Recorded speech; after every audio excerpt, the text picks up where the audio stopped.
안녕하세요. 한재훈입니다. 논어 2인편 6번째 강의를 시작하도록 하겠습니다. 이번 강의는 15장부터 하겠습니다. 자왈, 모호와 오도는 일이관진이라 증자왈, 유라 이렇게 되어 있습니다.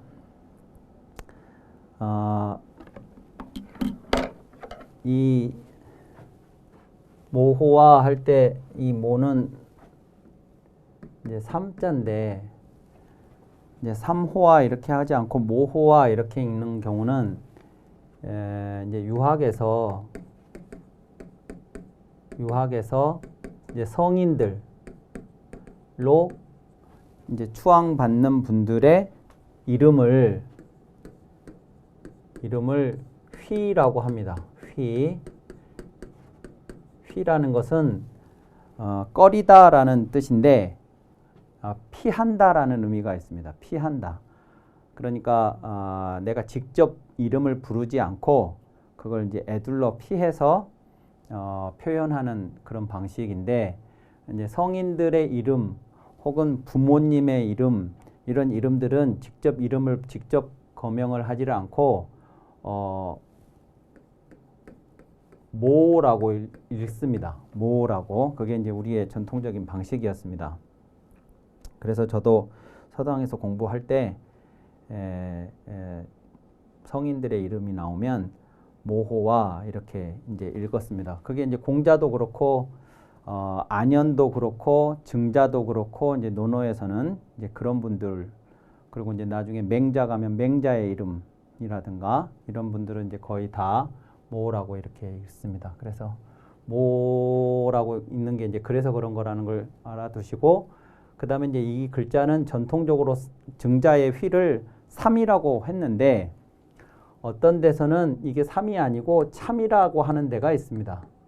참. 이것은 왜 그러냐 그러면 증자의 자가 자여입니다. 자여 할 때 요 자자는 자공, 자로, 자장, 자유, 자하 뭐 그럴 때 자입니다. 그러니까 이제 남자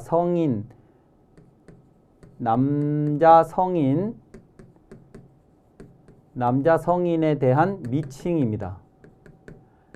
저게. 그래서 이제 자에다가 이런 글자 남자라는 그 뜻으로 이 자자를 써주기도 하고, 이제 어떤 경우에는 여기에다가 그 사람이 형제 가운데 몇째인가를 나타내주는 글자를 쓰기도 합니다. 그래서 또 중유라는 제자가, 공자 제자 가운데 중유라는 제자가 있는데 그 제자의 자가 자로입니다. 자로인데 논어에 자로라고도 되어 있지만 계로라고 표기되는 경우도 있습니다. 그것은 요 자자는 이 사람이 남자 성인이라는 걸 나타내 주는 거고, 요 글자는 그 형제 가운데 막내라는 뜻으로 이제 하는 거라서 요거는 요렇게 서로 바뀔 수가 있는데, 요 로자가 이분의 중유라는 분의 그 자의 그 핵심 단어예요. 로가. 근데 이 핵심이 되는 이 글자가 어디서 온 거냐면 그분의 이름에서 오는 거라고 해요. 이 이름이 말미암을 유, 경유할 유니까 그게 길이거든요. 길.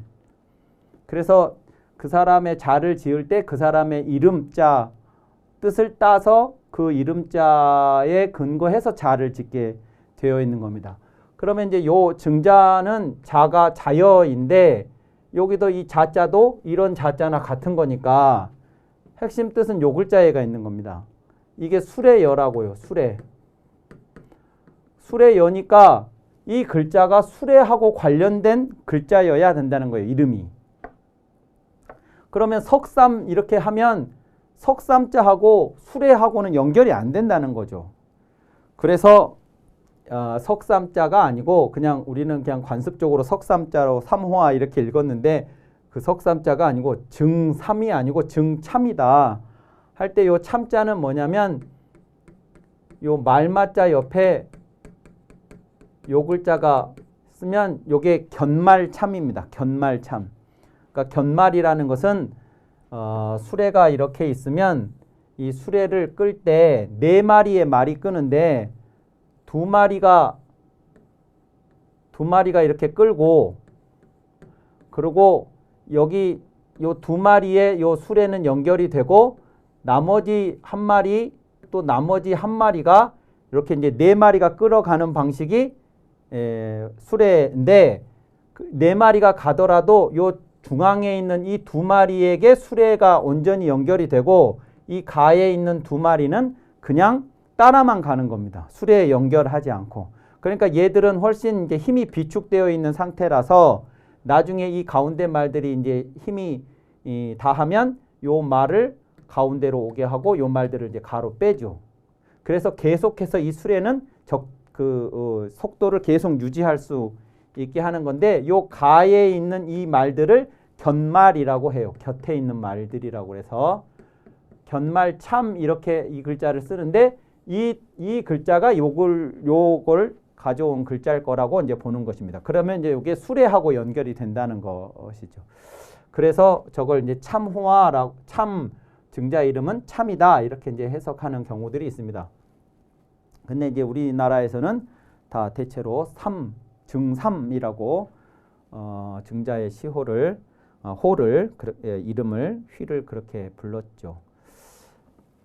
자왈 모호와 오도는 이리관지니라 나의 길은 이리관지다. 이리관지라는 말을 참 많이 다른 데서도 이제 우리가 많이 쓰는데 이리관지라는 말은 이제 여기에서 처음 나옵니다. 나의 길은 이리관지니라. 하나로서 그것을 관통한다. 하나로서 모든 것을 이제 요 갈지자는 나의 도는이니까 나의 도는 내가 가는 나의 길은 하나로서 그 모든 것을 관통한다. 이제 이런 말이 되겠습니다. 그러자 증자가 대답을 하기를 유라 이랬습니다. 이 유는 이제 대답을 하는 것인데 대답을 할 때 이제 크게 이제 두 가지 형태의 대답이 있는데 락이라고 하는 대답이 있고 유라는 대답이 있습니다. 근데 이 유와 락의 차이는 뭐냐면 요 유가 락보다 훨씬 즉각적이고 직접적인 대답입니다. 그러니까 그냥 그 말씀을 듣자마자 예 이렇게 하는 겁니다. 예, 빨리. 근데 이제 그에 비해서 락이라고 하는 것은 좀 속도도 유보다 느리고 락이라고 하는 것이 그 다음에 대답을 하고 그냥 말로만 대답을 하는 것이 락이라면 유는 몸이 같이 반응을 이제 하는 것입니다. 그래서 유라 이렇게 하는 것은 이 말씀에 대해서 빨리 반응을 보이기도 했고 그 반응이 이 말에 대한 이해를 표현해 준다고 이제 보는 것입니다. 그래서 내 길은 이리관지다라고 하나로서 그 모든 것을 관통한다 이렇게 했는데 그 말이 무슨 말인지 얼핏 들으면 선문답 같은 이야기이지만 증자는 그 말이 무슨 말인지를 알아차렸다는 것입니다. 바로 저렇게 즉각적으로 대답을 하는 것을 보면. 근데 이제 우선 이리관지라는 것이 뭐냐 하는 문제. 두 번째는 공자가 저것을 증자가 질문을 하니까 선생님의 도는 어떻게 됩니까? 무엇입니까? 라고 질문을 받고 대답을 한 게 아니고 지금 이 글대로만 보면 공자가 제자인 증자에게 먼저 저 얘기를 지금 하고 있다는 것입니다. 그 부분이 중요하고 그 이야기를 해주자 증자가 바로 즉각적으로 알아들었다는 듯이 반응을 했다. 이제 이런 것이 이제 이 장의 핵심입니다. 그러면 이제 우선 이리관지라는 말이 뭐냐면 많은 것들이 있다는 겁니다. 우선 저 말을 해석을 해보자면 이런 많은 것들이 있습니다. 그러니까 구슬이 서말이 있습니다. 구슬이 서말이 있는데 서말이라도 꿰어야 보배다라는 이제 우리 속담이 있는데 우선 그 말은 구슬이 안 꿰어져 있는 상태이지만 서말이나 될 만큼 많은 구슬들을 내가 가지고 있다 이런 뜻입니다. 그 말을 전제로 하는 것이죠. 그러니까 이제 구슬이 하나도 없는 사람도 있고 몇 개 가지고 있는 사람도 있고 그럴 수 있는데 구슬을 서말이나 가지고 있는 것이죠. 그 하나하나를 이제 어디서 내가 구했겠죠. 그 과정이 지금 생략되어 있는 말이에요. 구슬이 서말이라도 꿰어야 보배다라는 말은 그 서말이나 되는 많은 구슬을 다 내가 소유하려면 많은 그 이전의 노력이 있었겠다 하는 것입니다. 근데 이제 그 다음으로 그렇게 많이 구해놨더라도 그것을 꿰야 보배다.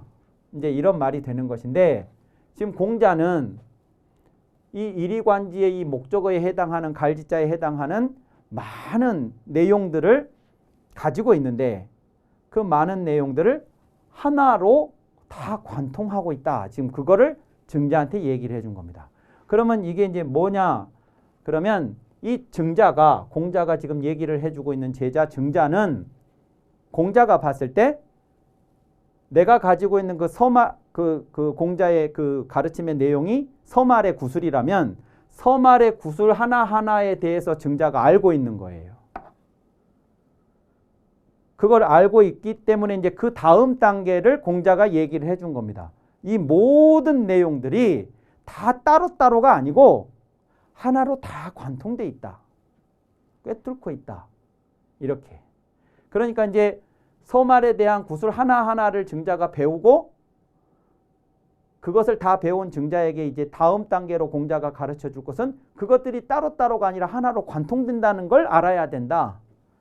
이제 그 얘기를 해주고 싶은 거죠. 증자가 질문을 안 했는데 공자가 먼저 얘기를 하는 것은 증자가 이미 그 수준에 도달했기 때문이라고 공자가 보았기 때문입니다. 그러자 증자는 그 말씀을 듣고 예라고 바로 반응을 할 수가 있었다는 거죠. 논어의 이리관지라는 말이 2번 나옵니다. 여기에 한 번 나오고 뒤에 다시 한 번 나오는데 그때 이리관지라는 말을 공자로부터 들은 제자가 누구냐면 자공이라는 제자입니다.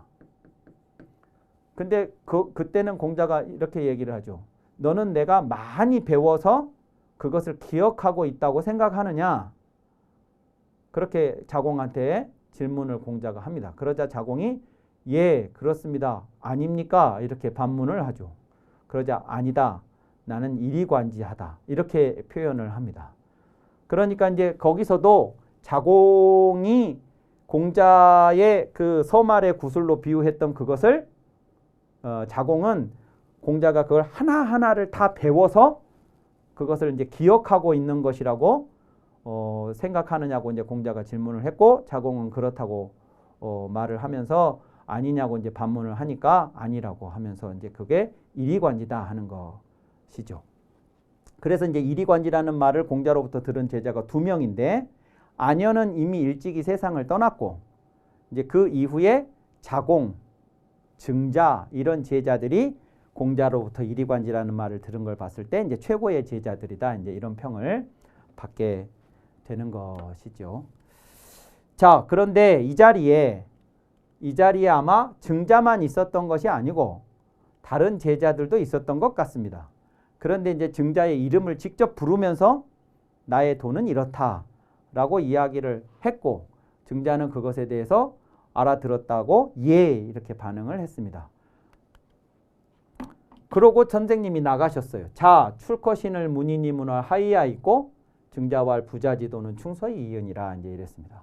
선생님께서 나가시자 문인들이 물었습니다. 다른 이제 같은 자리에 있었던 다른 문인들은 지금 선생님이 증자한테 이리관지라고 얘기를 했고 증자는 그걸 듣고 예 했는데 이리관지라는 말이 뭔 말인지 이 문인들은 못 알아들었고 근데 증자는 예라고 하니까 쟤는 왜 대답을 뭘 알아들었다고 지금 대답을 하는 거지? 뭐 이런 식으로 이제 했는데 한 사람이 예 해버렸는데 그게 무슨 말입니까? 선생님한테 질문을 할 수가 없고 그러니까 이제 가만히 있다가 선생님 나가시자 문인들이 증자에게 질문을 했습니다.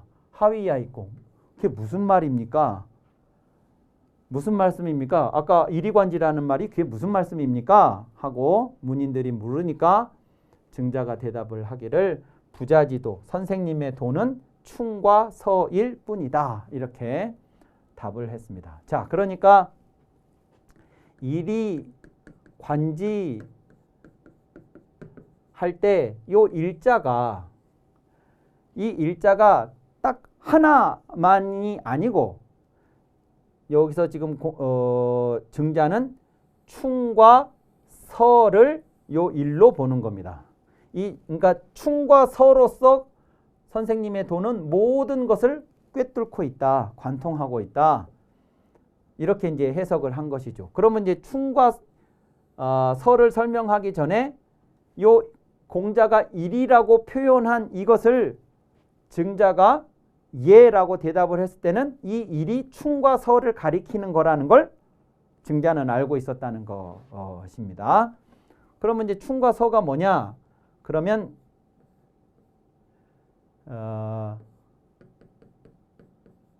충자는 진기입니다. 진기. 진기라는 것은 자기를 다 하는 것입니다. 자기를 다 한다 할 때 요 진짜는 100%입니다.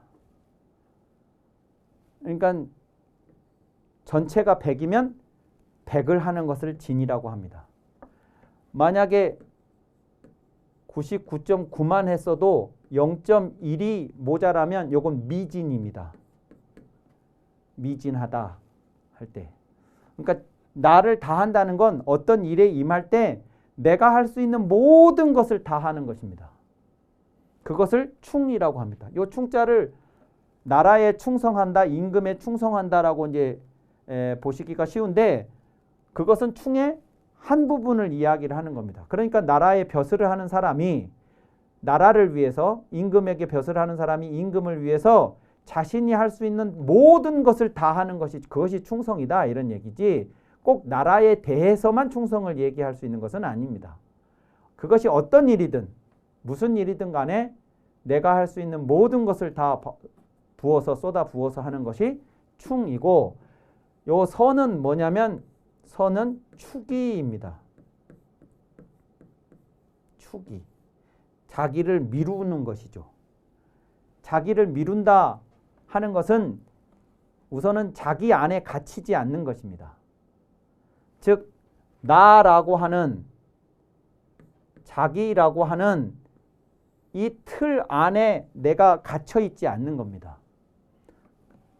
그러니까 내가 뭘 하고 싶어 그러면 하고 싶어라는 내가 하고 싶다는 그 생각에만 갇혀 있지 않는 거예요. 내가 하고 싶지만 다른 사람은 어떨까? 다른 사람은 안 하고 싶을까? 다른 사람도 하고 싶을까? 라고 내 이 경계선을 넘어가서 남을 생각해 볼 수 있어야 된다는 거예요. 그래서 나를 미루어 간다는 것은 내가 이러면 남들은 어떨까 하고 남들한테로 내 생각을 미루어 가서 내가 안 하고 싶으면 내가 안 하고 싶으니까 안 해야지라고 하는 게 아니고 남도 안 하고 싶겠구나 라는 생각을 하는 것이죠. 그것이 추기입니다. 그래서 추기 다음에는 반드시 급인이라는 말이 따라 나옵니다. 나를 미루어서 남에게 미쳐간다. 나를 미루어서 남한테로 도달해 가는 것이죠. 남들은 어떨까? 그러니까 이 세상은 나만 사는 것이 아니니까 내가 어떤가에 갇히는 것이 아니라 내가 이러니까 남들은 어떻겠구나 라고 하는 이제 남들에 대한 이해, 배려, 공감 이런 것들을 이 서가 이야기하고 있는 겁니다. 근데 이 서에 대한 이야기가 인하고 연결이 돼요. 예. 인하고 이제 매우 밀접한 관련을 갖는 것이 서입니다.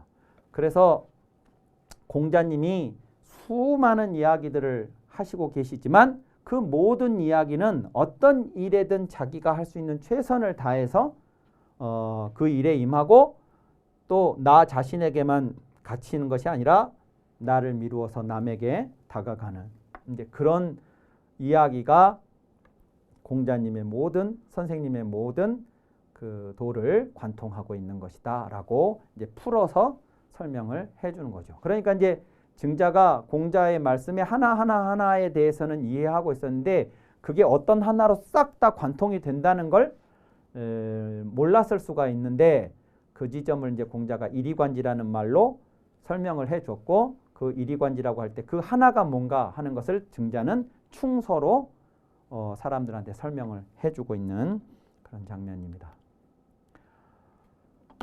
자, 그 다음에 16장을 보시면 자왈 군자는 유어의하고 소인은 유어리인이라 라는 말입니다. 군자는 의로움에 유하고 소인은 이로움에 유하다 라고 했는데 제가 저 유자를 그러니까 이제 군자는 의, 소인은 리인데 여기 이제 유자가 이제 있는데 이 유자를 밝고 밝다라고 해석을 했습니다. 유자를. 근데 이 유자를 밝다라고 해석을 한 것은 주자가 이 유자를 효야라라고 효라고 저 유자의 의미를 주석을 했기 때문인데 이 유자는 원래 비유할 유자입니다. 비유하다 하는 유자예요. 근데 비유라는 게 제가 이제 이 논어 강의하면서도 가끔씩 사용하는 방법입니다만 어떤 사례를 비유를 들어서 설명을 해드립니다. 그 비유를 든다는 것은 이걸 그대로 설명을 해서는 상대방이 이해를 못할 것 같아서 그것과 유사한 사례를 비유를 해서 설명을 하면 내가 설명하고자 하는 내용을 훨씬 쉽게 이해를 할 수 있기 때문에 이제 사용하는 방식이거든요. 비유를 든다는 것이. 그러니까 이 비유를 통해서 상대방을 그 내가 설명하고자 하는 내용에 대해서 훤히 이해할 수 있도록 해주려는 것이 비유의 목적입니다. 그러니까 이제 유자를 효라고 주석을 한 것은 나름 그래서 이유 의미가 있는 건데 이 글자는 새벽 효자입니다. 새벽 효. 근데 이 새벽이라는 시점은 밤에서 아침으로 가는 중간에 있는 밤에서 아침으로 가는 그 대목의 관문에 있는 시점입니다. 근데 이 밤은 어둠이고요. 아침은 밝음이죠. 그러니까 어두움에서 밝음으로 가는 것입니다. 어두운 것이 훤하게 먼동이 터서 이제 점점 밝아오는 그 시점이 새벽입니다. 그러니까 이렇게 보면 여기가 뭐냐면 여기서 이렇게 가는 여기가 뭐냐면 사람으로 치면 깨달음의 순간입니다. 그래서 이 효자가 깨달을 효자가 돼요. 깨달을 효자가 이거 이제 원효대사 할 때 원효 할 때 효자도 이 효자죠. 그러니까 이제 깨닫는다 하는 글자가 있으니까 깨달으면 이제 훤해지는 거죠. 아침이 되니까 훤해지는 겁니다. 새벽을 지나서 아침이 되면 훤해지는 거죠. 그래서 이제 밝다라고 제가 번역을 했는데 군자는 의에 밝고 소인은 이에 밝다. 그러면 이제 이거는 이제 그러면 무슨 얘기냐? 그러면 지난번에 제가 이로울 이자가 나오면 반드시 의로울 이자를 연상하셔야 된다고 설명을 드린 적이 있는데 이렇게 이제 군자는 의, 소인은 이 이렇게 이제 대비해서 설명을 하고 있는데요. 이 의에 밝고 이에 밝다라는 말이 뭐냐? 그러면 어떤 사건, 일에 사건에 직면했을 때 우리는 이거를 해야 하는가 아니면 하지 말아야 되는가 이래야 되는가 저래야 되는가 하고 이제 판단을 하고 결정을 하고 선택을 하고 행동을 해야 됩니다. 내 입장을 이제 정해서. 그러면 이 사건을 내가 어떻게 이해를 해야 되는가 하지 말아야 되는가라고 할 때, 이걸 선택을 할 때 우리가 기준이 있어야 돼요. 어떤 기준에 비추어 보니 나는 이걸 해야 되겠다, 아니면 하면 안 되겠다라고 이제 기준을 가지고 우리가 선택을 하게 돼 있는데, 그 기준을 우리가 설정을 할 때 우리는 항상 내가 밝은 방식으로 하게 돼 있어요. 예. 우리가 훤한 쪽으로 하게 돼 있다고요. 그건 마치 뭐 하고 갔냐면, 우리가 어떤 목적지를 가야 되겠는데 어떤 루트로 어떤 경로로 그 목적지에 갈 것이냐 그랬을 때 내가 가본 길로 가요. 웬만하면 내가 그 길이 훤한 방식으로 하게 돼 있다고요. 군자는 의로움에 훤하다, 의로움에 밝다. 그 말은 군자는 이로움에는 까막눈이에요. 바보라고요. 그거는 자기 전공이 아니에요. 군자는 의로움에 밝으니까 이게 의로운가 의롭지 않은가를 가지고 이 사건에 대해서 판단을 해요. 그 기준으로. 그래서 의로운 방식이면 하고 의롭지 않은 거면 안 해요. 반대로 소인은 어떤 것에 훤하냐면 이로움에 훤합니다. 이것이 나한테 손해가 될 것이냐 이익이 될 것이냐, 이로울 거냐 해로울 거냐, 이 부분에 훤해. 속된 말로 빠삭해요. 그러니까 이 사건을 볼 때 나한테 이롭냐 손해냐 해롭냐, 요걸 가지고 판단을 하게 돼 있어요. 그리고 그것에 따라서 이걸 해야 할지 말아야 될지를 결정을 하죠. 근데 이거를 조금 더 나아가서 해석을 해보자면, 군자는 의로움에 훤하고 이로움에 어두우니까 아무리 그게 손해가 난다 하더라도 의로우면 합니다. 아무리 그게 이익이라도 의롭지 않으면 안 합니다. 의롭지 않으니까. 이렇게 한다는 거예요. 반대로 소인은 이로움에 훤하니까 아무리 그것이 의로운 일이라도 나한테 손해가 오면 안 합니다. 아무리 그게 정의롭지 못한 일일지라도 나한테 이익이 주어진다 그러면 합니다. 이런 얘기예요. 이 얘기가. 의로움에 밝고 이로움에 밝다는 얘기가 그런 얘기입니다. 그래서 지난번에 제가 안중근 의사를 말씀을 드리면서 이로움으로 치자고 그러면 이제 해로움이라는 것도 같이 생각해 볼 수 있는데, 해로움 중에 가장 큰 해로움은 내가 죽는 문제인데,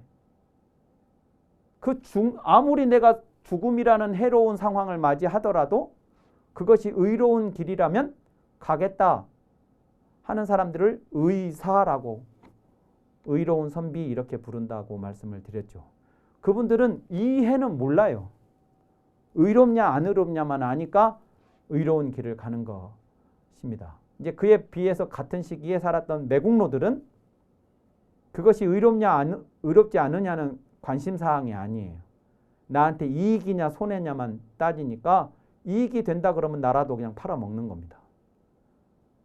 이로우니까. 이제 그런 식으로 저 표현은 단순히 뭐 의에 밝고 이에 밝다라는 그걸로 끝나는 문제가 아니라, 그래서 어떻게 하냐 이제 하는 것까지 읽어내실 수가 있어야 되겠습니다. 이번 강의는 이것으로 마치고 다음 시간에 이어서 하도록 하겠습니다. 감사합니다.